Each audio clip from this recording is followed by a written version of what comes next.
ബഹിരാകാശ ഗവേഷണത്തിൽ ഇന്ത്യ വീണ്ടും ചരിത്രം കുറിച്ചിരിക്കുകയാണ്. പലരും വിചാരിക്കുന്നത് ചന്ദ്രയാൻ 2 മിഷൻ ഒരു പരാജയമായിരുന്നു എന്നാണ്. കാരണം അതിന്റെ ലാൻഡർ ചന്ദ്രനിൽ ക്രാഷ് ലാൻഡ് ചെയ്തിരുന്നു. പക്ഷെ സത്യം അതല്ല.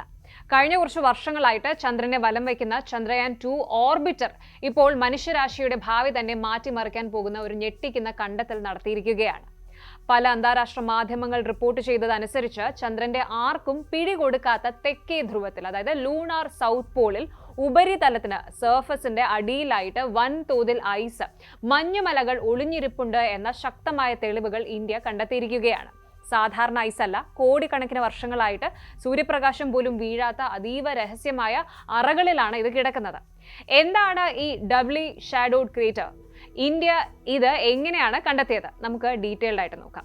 ആദ്യം തന്നെ ഏറ്റവും പുതിയ വിവരങ്ങളിലേക്ക് വരാം. അഹമ്മദാബാദിലെ ഫിസിക്കൽ റിസർച്ച് ലബോറട്ടറി PRL ശാസ്ത്രജ്ഞരാണ് ചന്ദ്രയാൻ 2 അയച്ച ഡേറ്റകൾ വിശകലനം ചെയ്ത് ഈ വമ്പൻ പ്രഖ്യാപനം നടത്തിയത്. ഇതിനായിട്ട് അവർ ഉപയോഗിച്ചത് ചന്ദ്രയാൻ 2ലെ ഏറ്റവും അത്യാധുനികമായ ഒരു ഇൻസ്ട്രുമെന്റ് ആണ് DFSAR, dual frequency synthetic aperture radar.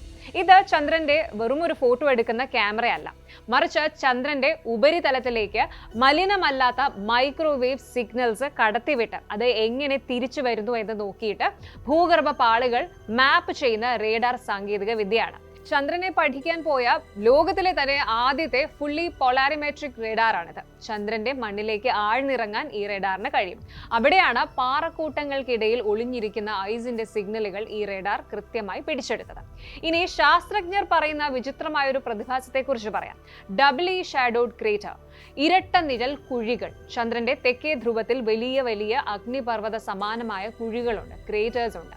ഇതിൽ ചില കുഴികളുടെ ഉള്ളിൽ വലിയ ആഴമുള്ള മറ്റ് ചെറിയ കുഴികളുമുണ്ട്. സൂര്യപ്രകാശം ഈ വലിയ കുഴികളിൽ വീഴില്ല എന്ന് മാത്രമല്ല, അതിന്റെ ഉള്ളിലെ ചെറിയ കുഴികളിലേക്ക് പ്രകാശത്തിന്റെ ഒരു അംശം പോലും ഒരിക്കലും എത്തി നോക്കിയിട്ടില്ല.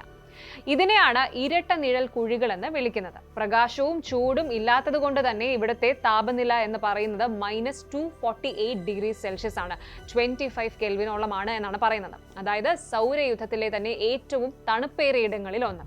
ഈ കൊടും തണുപ്പുള്ളത് കൊണ്ട് മാത്രമാണ് കോടിക്കണക്കിന് വർഷങ്ങളായിട്ട് ആ ഐസ് കട്ടകൾ ഉരുകിപ്പോകാതെ അവിടെ തന്നെ സംരക്ഷിക്കപ്പെട്ടത്. ISROയുടെ റിപ്പോർട്ട് പ്രകാരം ശാസ്ത്രജ്ഞർ ഇത്തരം 9 പ്രധാന കുഴികളാണ് പഠന വിധേയമാക്കിയിരിക്കുന്നത്.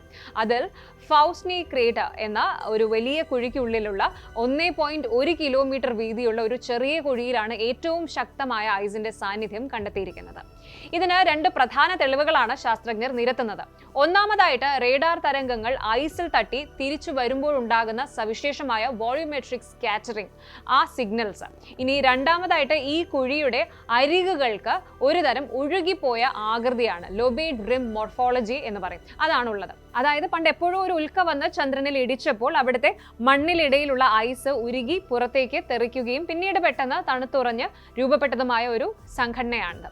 പാറകളും മണ്ണും മാത്രമുള്ള സാധാരണ കുഴികളിൽ ഇത്തരം ഘടന കാണാറില്ല. ഇനി നമുക്ക് ചിന്തിക്കാം, ചന്ദ്രനിൽ കുറച്ച് ഐസ് കണ്ടെത്തി എന്ന് കരുതി മനുഷ്യന് എന്താണ് നേട്ടമെന്ന്.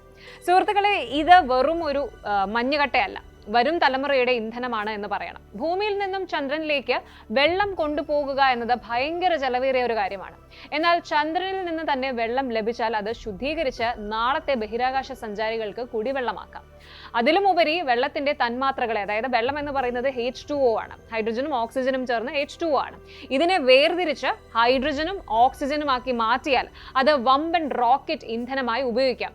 അതായത് ഭാവിയിൽ ചൊവ്വയിലേക്കും മറ്റ് ഗ്രഹങ്ങളിലേക്കും മനുഷ്യൻ നടത്തുന്ന യാത്രകളിൽ ചന്ദ്രൻ ഒരു പെട്രോൾ പമ്പ് അല്ലെങ്കിൽ ഒരു റീഫ്യൂവലിംഗ് സ്റ്റേഷൻ ആയിട്ട് മാറുമെന്ന് പറയണം. അതുകൊണ്ടാണ് നാസയുടെ ആർടെമിസ് മിഷനും അതുപോലെ ചൈനയും ഇന്ത്യയും എല്ലാം ചന്ദ്രന്റെ സൗത്ത് പോളിലേക്ക് വണ്ടി പിടിക്കുന്നത്. ആ മത്സരത്തിലാണ് ഇപ്പോൾ ചന്ദ്രയാൻ 2യിലൂടെ ഇന്ത്യ മറ്റ് രാജ്യങ്ങളെക്കാൾ ഒരു പടി മുന്നിലെത്തിയിരിക്കുന്നത്.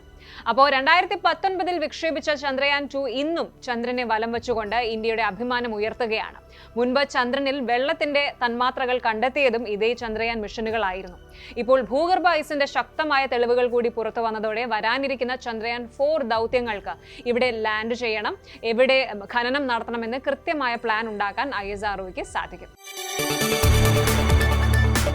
കൂടുതൽ വാർത്തകൾക്ക് News 18 Keralam YouTube channel subscribe ചെയ്യുക.